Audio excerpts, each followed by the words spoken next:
जैसा कि यहाँ पर बताया गया है कि सव्यभिचारी अ, हेतुवाद। तो हेतुवाद के यहाँ पर टाइप पता ही है हमको कि 5 प्रकार का है कि सव्यभिचारी, विरुद्ध तथा सत प्रतिपक्ष और असिद्ध तथा वादित। तो एक-एक को अच्छे से उदाहरण तौर पे बताया गया है। जैसे कि सव्यभिचार में याद रखेंगे ये 3 प्रकार का होता है। तो इसमें एक पॉइंट नोट करो कि जो हेतु है वो साध्य में प्रेजेंट है और नहीं भी है। ये पॉइंट बस नोट करना है कि कभी उसमें प्रेजेंट होता है और कभी नहीं होता है। तो ये क्या हो गया हमारा? ये हो जाता है सव्यभिचारी। अब चलते हैं कि सव्यभिचारी में जो साधारण वाला है वो क्या है? तो साधारण वाले में बताना है आपको कि देखो यहाँ पर जैसे ये गाय पर सींग होते हैं या गाय में सींग होते हैं, ऐसा हमें समझना है। और उसी प्रकार से जिसमें सींग होंगे तो वो सभी गाय नहीं होंगी। तो ध्यान रखेंगे सींग हेतु है और गाय साध्य है। तो हमें साध्य को सिद्ध करने के लिए हेतु की आवश्यकता होती है। बट जो हेतु है उससे हम केवल हेतुवाद कर सकते हैं और उसे प्रूव नहीं कर सकते हैं। एग्जाम्पल दूसरा ऐसा भी रख लो कि जैसे कोई एक अ, व्यक्ति है, बात समझना, कोई एक व्यक्ति है और उसके बहुत बड़े-बड़े बाल हैं, है ना? बहुत बड़े-बड़े बाल हैं। अब हम लोग दूर से देख रहे हैं, ठीक है? वो उधर की साइड मुँह करके खड़ा हुआ है, हमें बस उसके उसके बाल दिख रहे हैं बड़े-बड़े, ठीक है? और वो लेडीज़ कपड़ा पहने हुए हैं। वो लेडीज़ कपड़ा पहने हुए हैं और बड़े आराम से बड़े-बड़े बाल हैं। तो हम दूर से देख के अनुमान लगा रहे हैं कि यार जिसके बड़े-बड़े बाल होते हैं, वो हमेशा लड़कियाँ होती हैं, ठीक है?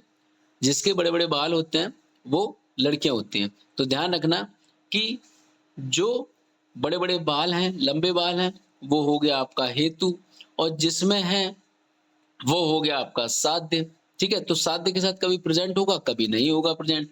अर्थात याद रखेंगे कि जब हमने उसका चेहरा पलट के देखा, तो उसकी दाढ़ी-मूँछें थी। अर्थात वो लंबे बाल लड़की के नहीं थे, वो एक्चुअली लड़के के थे, है ना? तो वो कभी साध्य के साथ यानी कि बड़े-बड़े बाल जो हैं हेतु, कभी लड़कियों के होते हैं, हम लोगों ने देखा है ना? और लड़कों के भी होते हैं, ठीक है ना? तो हम बड़ा ही कन्फ्यूज़न में हैं। तो इसी प्रकार से जितनी भी बेटा माइक बंद रखेंगे कोई भी हो। तो जितनी भी व्याधियाँ होती हैं अक्सर, तो उन सभी में हमें यही देखना रहता है कि जो हेतु है, वो साध्य के साथ प्रेज़ेंट भी है और नहीं भी है। जैसे कि यहाँ पर अ, आम बात है ना? तो आम बात में क्या बताया गया है कि यहाँ पर जो हेतु है जो कि संधिशूल है, अर्थात जॉइंटों में दर्द होना। तो यहाँ पर बहुत सारी ऐसी जॉइंट पेन वाली बीमारियाँ होती हैं, जैसे ऑस्टियोआर्थराइटिस है, गाउट है, लाइक बहुत सारी हैं। तो हर जॉइंट पेन वाली बीमारी आम बात नहीं होती है। इस चीज़ को याद रखेंगे, ठीक? नेक्स्ट हम लोग चलते हैं यहाँ पर आपका साधारण के बाद आता है आपका असाधारण। असाधारण में एक पॉइंट अलग से ही याद रखना, जैसे कि वहाँ पर बताया गया है कि हेतु साध्य के साथ कभी रहता है, कभी नहीं रहता है। अब यहाँ पर जो बताया गया है इसे नोट करें सभी कि जो साध्य है हेतु का मतलब हेतु यदि प्रस्तुत पक्ष को छोड़कर अन्य किसी उदाहरण में मिलता ही ना हो, अर्थात हमें वो वाला हेतु देखना है जो उस पक्ष के अलावा दूसरे में मिलता ही ना हो, ठीक है? इमेजिन करो कि जैसे मैंने कहा कि शब्द नित्य है, क्योंकि उसमें भैया शब्दत्व पाया जाता है, शब्दत्व उसकी जाति है, ठीक? तो यहाँ पर याद रखेंगे कि शब्द नित्य है, यानी कि शब्द नित्य है, ये आपका क्या हो गया? साध्य है, ये आपको प्रूव करना है। कैसे प्रूव करना है? हेतु से, अर्थात शब्दत्व के द्वारा। उसमें क्या होना चाहिए? मतलब शब्दत्व होना चाहिए, तब आप जाके उसको प्रूव कर सकते हो। और पक्ष क्या है? शब्द है, यानी कि ये सब चीज़ें कहाँ प्रेज़ेंट हैं? शब्द में, ठीक है? पक्ष क्या होता है? जिसमें जो हेतु और साध्य दोनों ही प्रेज़ेंट हो। अब यहाँ देखो कि अगर मैं आपसे कहूँ कि शब्दत्व जो है या जो मतलब हेतु है यहाँ पर शब्दत्व, क्या आपको रस, रूप, गंध इनमें मिलता है क्या? नहीं, ठीक है? क्योंकि रस, रूप, गंध ये सभी क्या हैं? ये सभी पक्ष हैं, ठीक है? ये सभी पक्ष हैं। जैसे कि यहाँ पर जो शब्द है वो पक्ष है और इसमें शब्दत्व क्या है? हेतु है। तो मैं यही पूछ रहा हूँ, क्या शब्दत्व आपको रस, रूप, गंध इनमें मिलेगा क्या? नहीं मिलेगा। तो ये कह रहा है कि जो हेतु है वो पक्ष को छोड़कर, मतलब जो है एक ही पक्ष, केवल शब्द ही पक्ष है, उसके अलावा अन्य पक्ष में नहीं मिलता है। तो इसका मतलब ये क्या है कि आपका असाधारण हेतुआभास है। ठीक, चलो नेक्स्ट हम लोग देखेंगे कि अनुपसंहारी हेतुआभास। ये भी बहुत अच्छा है, ठीक है? ये भी लगभग वैसा ही है, लेकिन यहाँ पर कुछ पॉइंट डिफरेंट है। वहां पर बोला है कि पक्ष के छोड़कर किसी अन्य पक्ष में नहीं मिलना। हेतु का नोट करो कि भाई उस पक्ष के अलावा दूसरे पक्ष में नहीं मिलना, ठीक, हेतु का। लेकिन ये कह रहा है कि अनुपसंहारी में जो हेतु है उस पक्ष के, जो हमने कोई भी एक पक्ष लिया है, दिमाग में सोचा है, तो उसके साथ साथ वो सभी को उसमें शामिल कर ले, जितने भी हैं। तो फिर कोई बचा ही नहीं है, ध्यान रखना, कोई बचा ही नहीं है पक्ष। ठीक है, अब देखो यहां पर बताता हूं कि हेतु और साध्य में संबंध स्थापित करने के लिए प्रस्तुत पक्ष के अतिरिक्त अन्य पक्ष पर भी हेतु का साध्य के साथ होना आवश्यक है।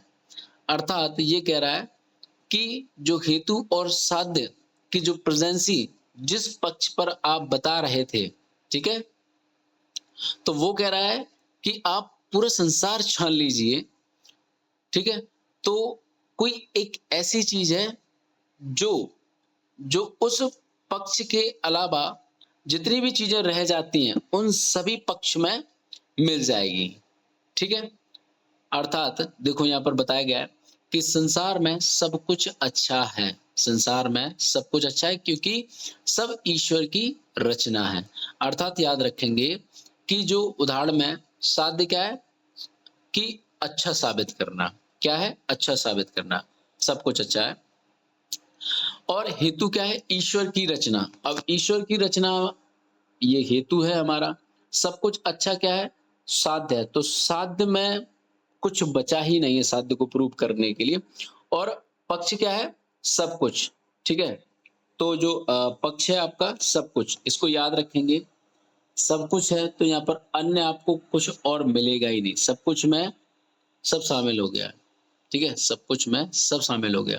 फिर से इसको एक बार देख लो कि हेतु और साध्य में संबंध स्थापित करने के लिए पक्ष के अतिरिक्त अन्य पक्ष पर भी हेतु का साध्य के साथ होना आवश्यक है। ठीक है, जैसे मैंने कहा कि सब कुछ अच्छा है, बात समझें, तो ये सब कुछ क्या है? पक्ष है। ठीक है, सब कुछ अच्छा है, तो ध्यान रखो मैं भी अच्छा हूं, आप भी अच्छे हो, ठीक है, और आने वाले जितने भी लोग हैं वो भी अच्छे हैं। क्यों अच्छे हैं?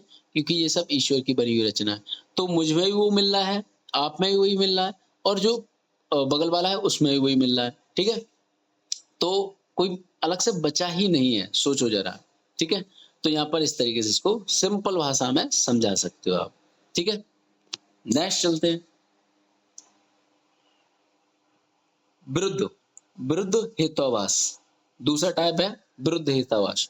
तो यहाँ पर बताया गया है कि जब हेतु साध्य को सिद्ध ना करे परंतु उसके अभाव को ही सिद्ध करे तो उसे विरुद्ध हेतुआभास कहते हैं।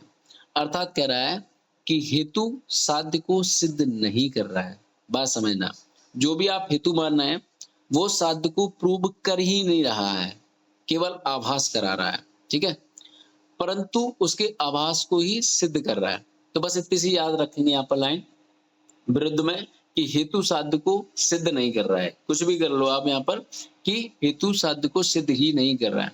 अब जैसे कि मैंने उदाहरण दिया कि हवा भारी है क्योंकि वह खाली होती है। ठीक है, तो यहाँ पर जो खाली यानी कि रिक्त जो है वो हेतु है, ध्यान रखेंगे। हेतु साध्य को सिद्ध ही नहीं कर रहा है, ध्यान रखेंगे। तो हेतु रिक्त है, अर्थात आप लोग दिमाग में इमेज बनाएंगे, सोचेंगे कि क्या कोई रिक्त चीज भारी हो सकती है? साध्य ही नहीं कर पाओगे आप। कोई भी चीज खाली है, क्या वो उसमें वेट होगा? नहीं होगा, वो वजनदार नहीं होगी, ठीक है। तो यहाँ पर ये चीज क्या होगा? विरुद्ध हेतुआभास होगा। क्या होगा? विरुद्ध हेतुआभास। अर्थात जो रिक्त है वो हेतु है और उसके द्वारा हमें क्या सिद्ध करना है? भारी साबित करना है, ठीक है। भारी क्या है? साध्य है। इसे नोट करें कि भाई भारी साध्य है और हेतु क्या है? रिक्त है। तो हेतु के द्वारा क्या आप साबित कर सकते हो?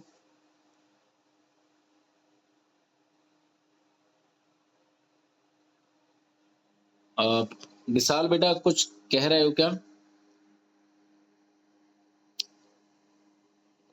विशाल कुछ कह रहे हो क्या? ठीक।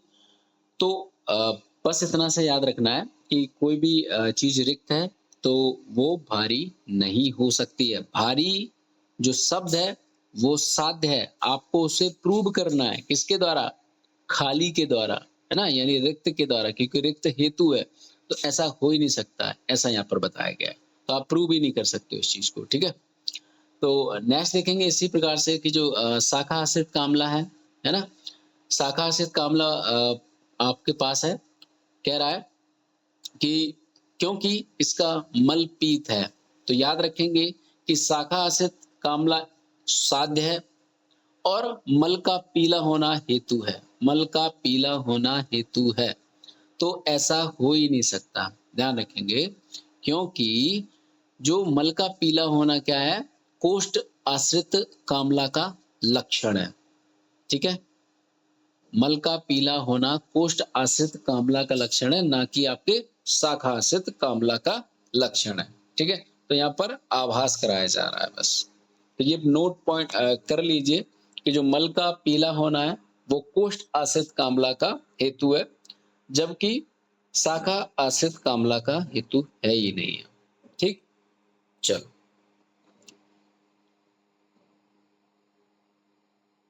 नेक्स्ट चलते हैं आपके।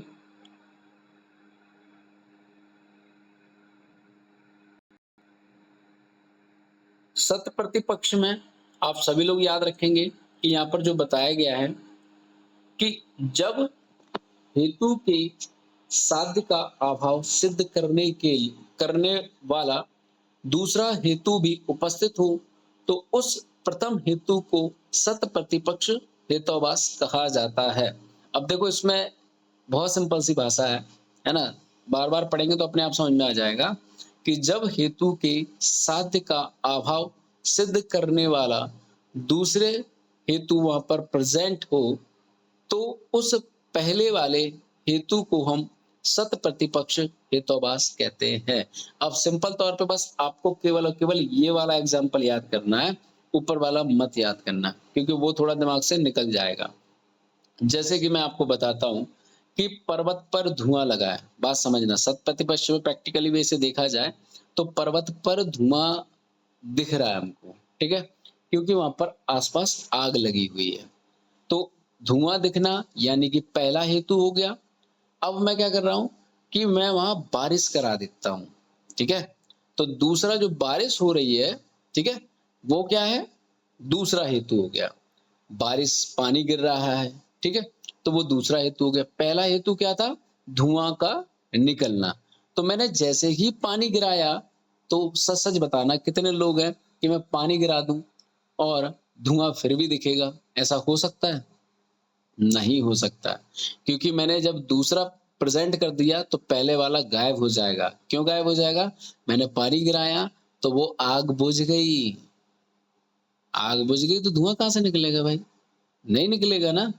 तो इसीलिए मैं कहता हूं, तो वहां आप शब्द को मतलब प्रूव कर ही नहीं सकते हो, ठीक है, क्योंकि मैंने दूसरा हेतु वहां पर प्रेजेंट कर दिया है। दूसरा जब हेतु मैंने प्रेजेंट किया तो पहला वाला हेतु गायब हो गया। इसका मतलब वहां पर आप हेतुभास चल रहा है, ठीक है। अभी क्लियर हुआ कि नहीं सभी को? कभी भी नहीं हुआ? विशाल, साक्षी,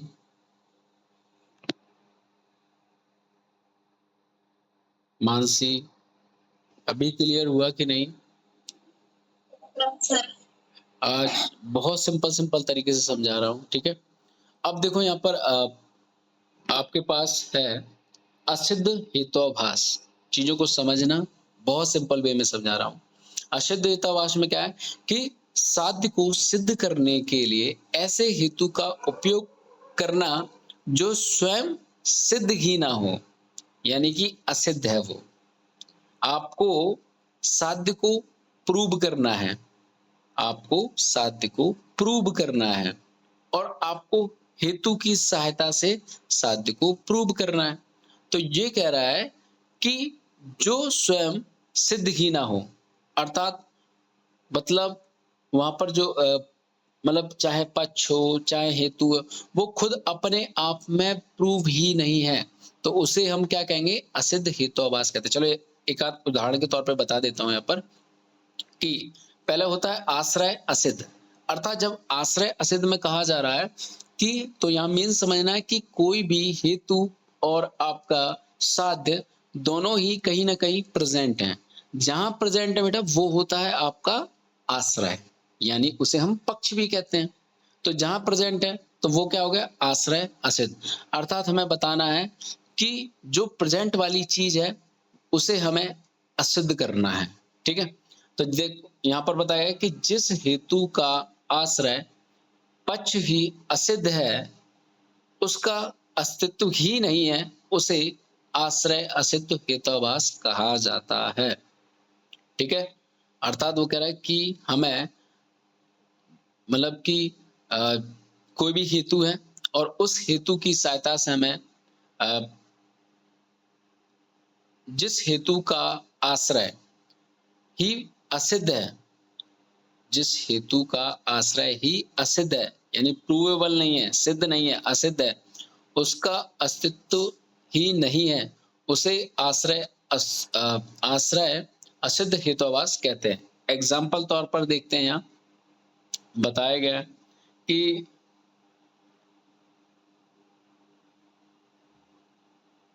आश्रय, जैसे कि मैंने कहा कि तालाब में जो कमल होता है, ठीक है, बड़ा ही सुगंधित होता है। उसी प्रकार से कह रहा है कि आकाश में भी कमल होता है, ठीक है। अब आप लोगों के दिमाग में आ रहा होगा, सर आकाश में तो कभी कमल देखा ही नहीं है। टेंशन ना लो, आकाश में यूट्यूबर पता है हनुमान जी की तस्वीर भी बना देते हैं, भोलेनाथ का मेरे ख्याल से मूर्ति भी बना देते हैं आकाश में, है ना। तो बादलों में कुछ भी बन सकता है, स्ट्रक्चर अगर ध्यान से देखोगे तो सब दिखता है, ठीक है। तो अब सोचो, लेकिन रियल नहीं है ना, यहाँ हमको हेतुआभास हो रहा है ना, आश्रय। आश्रय मतलब जो स्थान है, पक्ष है। तालाब क्या है? वहां पर पक्ष है, ठीक है। और वहां पर याद रखेंगे कि जो आकाश है, आकाश भी एक पक्ष है। तो आप दोनों को यहाँ पर बता रहे एग्जाम्पल तौर पर, जिस तरीके से तालाब वाला जो कमल है वो सुगंधित होता है, उसी प्रकार से आकाश वाला भी कमल सुगंधित होता है। तो ऐसा हो सकता है क्या? नहीं हो सकता है, ठीक है। क्यों? क्योंकि दोनों का मतलब जो आकाश वाला है, आकाश जो स्थान है, जो आश्रय है, वो असिद्ध है। आकाश में कमल हो ही नहीं सकता, ठीक है, क्योंकि ये असिद्ध है। देखो एक बार फिर से समझ लो कि आकाश का कमल सुगंधित है, इतना वर्ड आपको कॉपी करना है। आकाश का कमल सुगंधित है क्योंकि उसमें कमलत्व है। तो भाई कमलत्व क्या होती है? जाति होती है। कमल की क्या है? कमलत्व जाति है। फिर कह रहा है कि तालाब के कमल की तरह तालाब के कमल की तरह भी इसमें कमलत्व होता है और वह सुगंधित होता है, ठीक है। इसलिए आकाश का कमल भी सुगंधित होता है, ऐसा अनुमान लगा रहे हैं कि जिस तरीके से भाई तालाब का कमल सुगंधित होता है, तो उसी प्रकार से आकाश का कमल भी सुगंधित होगा, क्योंकि इसमें कमलत्व होता है। लेकिन यहाँ पर बता रहा है कि यहाँ आकाश में कमल का होना, यह पक्ष ही असिद्ध है, ठीक है। ये जो पक्ष है वो असिद्ध है, अर्थात आकाश में कमल होता ही नहीं है, इसका अस्तित्व ही नहीं है, इसका अस्तित्व भी नहीं है, कभी हो ही नहीं सकता।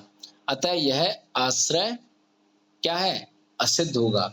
तो ये एग्जाम्पल तौर पे लोगों को हम लोग समझाते हैं ना कि भाई देखो जिस तरीके से कमल तालाब का कमल अ, सुगंधित होता है, उसी प्रकार से आकाश का भी कमल सुगंधित होता है। तो जो आपको बता रहा है एग्जाम्पल तौर पे, आपको जो बता रहा है इसका मतलब वो है गलत बता रहा है आपको। ठीक है? वहाँ पर केवल मतलब आभास करना है, किसका? आश्रय का। ठीक? जब आश्रय ही नहीं होगा तो हेतु कहाँ से आप कर लोगे? ठीक है ना? तो वहाँ पर हेतुआभास होगा। क्लियर चीज़ों को समझते चलें। जैसे कि और भी उदाहरण है कि एक महिला है और उस महिला को प्रोस्टेट कैंसर हो गया है और प्रोस्टेट कैंसर के दौरान उसमें एक लक्षण आता है कि रक्त-मूत्रता। क्या आता है? रक्त-मूत्रता, यानी कि यूरिन में ब्लड बह के आ रहा है। तो ऐसा हो सकता है क्या? अरे भाई, पक्ष क्या है? वो महिला है, ठीक है? और ध्यान रखेंगे कि जो प्रोस्टेट है ना? प्रोस्टेट कैंसर जो बता रहे हैं, तो वो क्या है? वहाँ पर हेतु है, ठीक है? प्रोस्टेट कैंसर क्या है? हेतु है। अब मुझे ये बताओ, क्या प्रोस्टेट महिलाओं में होता है क्या? नहीं होता है, ठीक है? पुरुषों में होता है प्रोस्टेट। तो पुरुषों में कही जाती बात, तो भई ये सिद्ध होती। लेकिन यहाँ पर पक्ष ही क्या है? असिद्ध हो गया। आश्रय जो है वो असिद्ध है, ठीक है? तो इस तरीके से हमें याद रखना है। क्लियर? नेक्स्ट चलते हैं। बताया गया है स्वरूप असिद्ध हेतुआभास। यहाँ पर आपको स्वरूप के पीछे जाना है। किसके पीछे? स्वरूप के पीछे। वहां पर हम लोग आश्रय के पीछे गए थे, लेकिन यहाँ पर स्वरूप के पीछे जाना है। तो यहाँ पर बताया है कि जब हेतु पक्ष में नहीं पाया जाता तब उसे स्वरूप असिद्ध हेतुआभास कहते हैं। सद हेतु का लक्षण है पक्षे सत्वम, पक्ष पर रहना। यहाँ हेतु पक्ष पर नहीं रहता, अतः हेतुआभास होता है। अर्थात देखो यहाँ पर बताया गया है कि स्वरूप असिद्ध हेतुआभास में कि सभी लोग ध्यान से देखेंगे कि पक्ष यानी कि जैसे शब्द गुण है, ध्यान रखेंगे।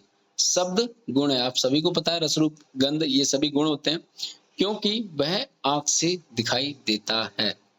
उदाहरण में साध्य गुण है, ध्यान रखेंगे। हमें क्या प्रूव करना है भाई? गुण को प्रूव करना है। हेतु क्या है? आंख से दिखाई देना। आंख से दिखाई देना। तो ये हेतु सही है या गलत है, आप खुद अभी बताएंगे, ठीक है? फिर कह रहा है कि पक्ष क्या है? शब्द है। पक्ष क्या है? शब्द है। तो ये दोनों कहां पर प्रेजेंट है? आपके पक्ष पर प्रेजेंट है, यानी कि शब्द में ही प्रेजेंट है ये दोनों। क्या? गुण और आंखों से दिखाई देना। तो ध्यान रखेंगे कि शब्द आंखों से बेटा दिखाई नहीं देते हैं, है ना? केवल और केवल सुनाई देते हैं, दिखाई नहीं देते हैं शब्द। तो ये कह रहा है कि हेतु पक्ष पर नहीं है, अर्थात हेतु क्या है आपका? दिखाई देना। पक्ष क्या है? शब्द, इसमें प्रेजेंट ही नहीं है। दिखाई देना उस पक्ष में प्रेजेंट ही नहीं है, यानी कि शब्द में प्रेजेंट ही नहीं है। इसलिए स्वरूप असिद्ध हेतुआभास है, अर्थात तुमको दिख ही नहीं रहा है। कहां से स्वरूप बना लोगे भैया? बताओ जरा। स्वरूप मतलब उसका बनावट, उसका चेहरा नहीं बना सकते हो, क्योंकि वो इसमें प्रेजेंट ही नहीं है। तो बहुत सारे लोग कहते हैं ना कि जो दिखता है वही सत्य है। ध्यान रखना कि जो चीजें नहीं दिखती हैं वो भी सत्य होती हैं, ठीक है? तो अक्सर ये आपको ट्रीटमेंट में कंफ्यूजन करने वाली चीजें हैं, इसलिए आपको याद रखना है। जैसे मैं आपको बता देता हूँ, एक आध पेशेंट आपके पास ऐसे भी आएंगे, कहा जाता है पेशेंट कहेगा, आपको उसकी बातों को पहचानना है, क्योंकि पेशेंट अक्सर गलत बोलते हैं, ठीक है? तो पेशेंट क्या कहेगा कि अ, अग्नि मंद से ग्रसित बालक को भरपेट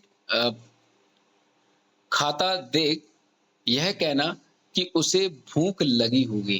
तो ऐसा हो सकता है क्या? नहीं हो सकता है।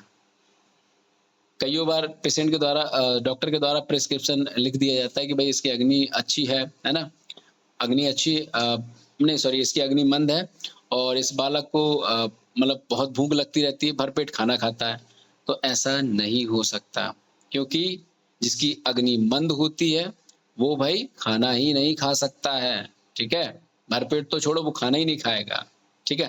तो ये देखो यहाँ पर भरपेट खाना यह हेतु है और अग्निमंद से ग्रसित बालक ये पक्ष है, तो आपस में संबंध ही नहीं बनना है, ठीक है? पक्ष पर ये चीज़ प्रेज़ेंट हो ही नहीं सकती है। यानी कि ऐसा व्यक्ति जिसकी अग्नि मंद है, तो वो खाना खा ही नहीं सकता है। अर्थात हेतु क्या है कि भरपेट खाना। तो आपको लगता है कि क्या ये पक्ष पर प्रेज़ेंट होगा? नहीं होगा ये हेतु, ठीक है? ये वाला हेतु पक्ष पर प्रेज़ेंट हो ही नहीं सकता। क्लियर? अब चलते हैं व्यापत्व अशुद्ध। व्यापत्व अशुद्ध में सभी लोग याद रखेंगे